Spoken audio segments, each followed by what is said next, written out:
রাতের বেলা মোবাইলে কবিরা গুনাহ করেছো,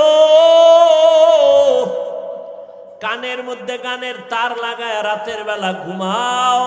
আজরাইল যদি আইসা হাজির হয় আরে সেই যদি দেখে তোর গানের আওয়াজ কানের মধ্যে লাগানো, কি জবাব দিবি আল্লাহর আদালত?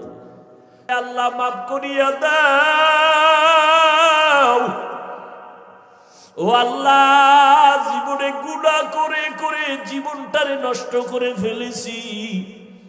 এই জীবনে আমার হাতের দিকে তাকাইলে দেখি আমার হাত না পাক, আমার চোখ না পাক, আমার কান না পাক, আমার অন্তর না পাক, জবান না পাক। চিল্লায় কাঁদতেছে মালিক। আমি চিন্তা করে দেখলাম আমার চরিত্রের কারণে আমার মা মনে মনে আমারে খারাপ জানে, বাবাও খারাপ জানে, আমার কপাল এত খারাপ। আজ আমার চরিত্রের কারণে আমার ওস্তাদ শিক্ষকের আমাকে ভালো জানে না, আমি কারো সাথে একটু ভালো ব্যবহার করতে পারি না, সবার সাথে ঝগড়া লাগাই দিই। আমার ব্যবহারে আলেমরাও কষ্ট পায়, ইমাম সাহেবরাও কষ্ট পায়, আমার বন্ধু বান্ধবেরাও কষ্ট পায়। এই কি আমার অভিশপ্ত জীবন? ও মালিক, এই প্যান্ডেলে আজ তুমি নিয়ে আসছো, গুনাহ নিয়ে বাড়ি যেতে চাই না। ওরে আল্লাহ, হেদায়াত দিলে দেখবি যুবকের চোখে পানি বের হয়ে গেছে, কেউ ধরে রাখতে পারবে না। বেতের বাড়ি দিয়ে যারে কান্না বের করা যায় না, আর কোরআনের বাগানে বসলে অজর দ্বারায় কান্না করে, এটা মাওলার মোহাব্বত, এর নাম হলো কপাল। কিছু কপাল পোড়া আছে, একজনে কাইন্দা শেষ, আল্লাহ মাফ করো। আর কত বড় বেঈমান পাশে বইয়া হাসে আর কয় দেখ কেমনে কান্না করে, লজ্জা নাই। কত বড় মুনাফিক, কত বড় নিমক হারাম গাদ্দার, নিজেও কাঁদে না, অন্যের কান্নাটাও পছন্দ করে না।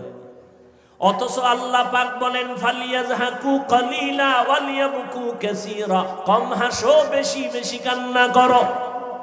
ও যুবক, ও বৃদ্ধ বাবাজিরা, ও পর্দার আড়ালের আম্মা জানেরা, আপনাদের এত সম্মান। এই দুনিয়াতে আপনারা নবী হতে পারেন না, তবে আপনারা নবীদের মা,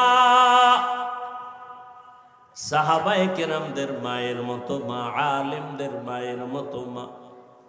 এই স্টেজে তিনটা হাফেজে কোরআনের পাগড়ি দিলাম আজ। ওদের মা বাবার জীবনটা কতই যে ধন্য। ওর মা বাবার কলিজা কত বড় হয়ে গেছে, তার ছেলে হাফেজে কোরআন হয়ে গেছে। 30 পারা কোরআন ওদের সিনার মধ্যে জমা হয়েছে। ও যুবক, তুমি এত পারো, এত পারো, এত পারো, দাঁড়াও, আদর্শ লিপির 10 পৃষ্ঠা মুখস্থ শোনাও। এই পণ্ডিত, এত পারো, দাঁড়ায় আদর্শ লিপির 10 পৃষ্ঠা মুখস্থ শোনাতো পারবে? আমার কথা কন না কেন? আর ওরে বড় দাঁড় করায় দিয়ে রমজানে তারাবিতে এক পায়ে দাঁড়ায় 30 পারা পড়ে ফেলবে। এটা তোমার বাবার মাস্তানি? কার রহমত? এরে আল্লাহর বান্দারা, রমজানুল মুবারক এক বরকতের মাস। জাহান্নামের দরজাগুলো বন্ধ, জান্নাতের দরজাগুলো খোলা। এই বরকতের মাস আমার নবী সারা রাত, সাহাবায়ে কেরাম সারা রাত সারা দিন ইবাদতে কাটায় দিতেন। কত বরকতের মাস। ওই কপাল পরারে কেমনে বুঝাবো যে এই বান্দা রোজার মাস পাইয়াও রোজা রাখার জন্য রেডি না? এরে আল্লাহর বান্দারা, ও পর্দার আড়ালের আম্মা জানেরা, যত কথা আপনার সন্তানদের শুনাইলাম, এগুলো বাস্তবায়ন যদি করতে চান, আপনার দোয়া, আপনার অবদান আর প্রচেষ্টা ছাড়া সম্ভব হবে না। এই দুনিয়ায় যত সন্তান ভালো হয়েছে সব হলো মায়ের অবদান। মায়ের অবদানের কারণে সন্তান ভালো হয়েছে। যত লাইনে যত ভালো সন্তান দেখেন মায়ের কারণে হয়েছে। এই জন্য বিশ্ব বরেণ্য দার্শনিক ইমাম গজালি রহমাতুল্লাহ আলাইহি বলেন, প্রত্যেকটা সন্তানের জন্য প্রাথমিক শিক্ষিকা হলো তার মা। এরে আম্মা জানেরা, আপনারা কত দামি মা। আম্মা জান আয়েশা রাদিয়াল্লাহু তাআলা আনহার মতো নারী, ফাতেমা রাদিয়াল্লাহু তাআলা আনহার মতো নারী, খাদিজা রাদিয়াল্লাহু তাআলা আনহার মতো নারী। এরে আম্মা জান, আপনার মতো কত মা এখনো খুঁজলে পাবেন, 5 বেলার নামাজ পড়ে, স্বামীর মাল হেফাজত করে, গুনাহের দিকে যায় না, বেপরদায় চলে না, সন্তানগুলো আপন বানানোর জন্য, আদর্শওয়ালা বানানোর জন্য মেহনত করে। ও আল্লাহর বান্দারা, পিছনে গুনাহ তো করিয়াই ফেললাম শয়তানের ধোকায়। আল্লাহ বলে তওবার মাস আসছে, রহমতের মাস, বরকতের মাস, মাগফিরাতের মাস। এই বরকতের মাস পাইয়াও যারা বরকত অর্জন করতে পারবে না তাদের বদনসিব। নবী বলেন, রমাজান পাইয়াও যারা জাহান্নাম থেকে নিজেকে মুক্ত করাইতে পারলো না তাদের ধ্বংস হওয়াটাই যথেষ্ট। ওরে আল্লাহর বান্দারা, রমাজান পাইছেন, আল্লাহর কোরআন তেলাওয়াত করবেন, তারাবি করবেন, রোজা রাখবেন। রোজা রাখলে দেখবেন শরীর সুস্থ হবে, কোনো রোগ হবে না, নিয়ত গুণে বরকত। আল্লাহর কোরআন বেশি বেশি তেলাওয়াত করবেন, যারা পারেন না শিখে নিবেন। আল্লাহর কোরআন শিখতে লাগে মাত্র 20 ঘন্টা, প্রতিদিন 1 ঘন্টা করে টাইম দিবেন, 20 রমজানে পুরো কোরআনটা পড়তে পারবেন ইনশাআল্লাহ। কারণ পৃথিবীতে আল্লাহর কোরআনের ভাষার মতো সহজ ভাষা জমিনে আর নাই। কোরআন শিখতে কয়দিন লাগে? 20 দিন। কয়দিন? প্রতিদিন 1 ঘন্টা করে দিবেন। সাহারি খাইয়া ফজর পরে 1 ঘন্টা। যদি বলেন না ও সময় হবে না, তো তারাবির পরে ঘুমের আগে 1 ঘন্টা। তারাবি বইরা কত আড্ডা দিয়া সময় নষ্ট করেন, 1 ঘন্টা সময় দেন, 20 দিনে কোরআন শিখে ফেলবেন ইনশাআল্লাহ। আর যেদিন কোরআন পড়তে পারবেন না সেদিন নামাজে দাঁড়ায় দেখবেন কত মজা লাগে। ও আমার কলিজার যুবক বাবারা,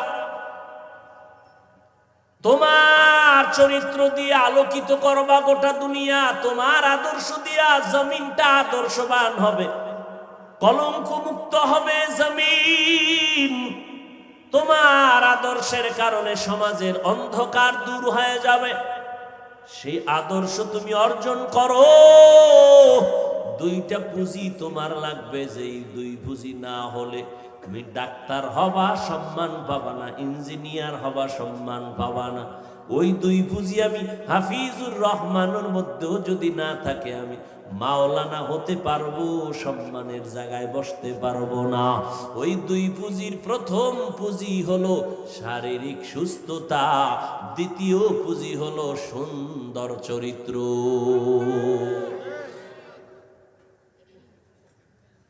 আপনার চরিত্র খুব ভালো কিন্তু আপনি চরম অসুস্থ, টিকবেন কোথাও চাকরিতে?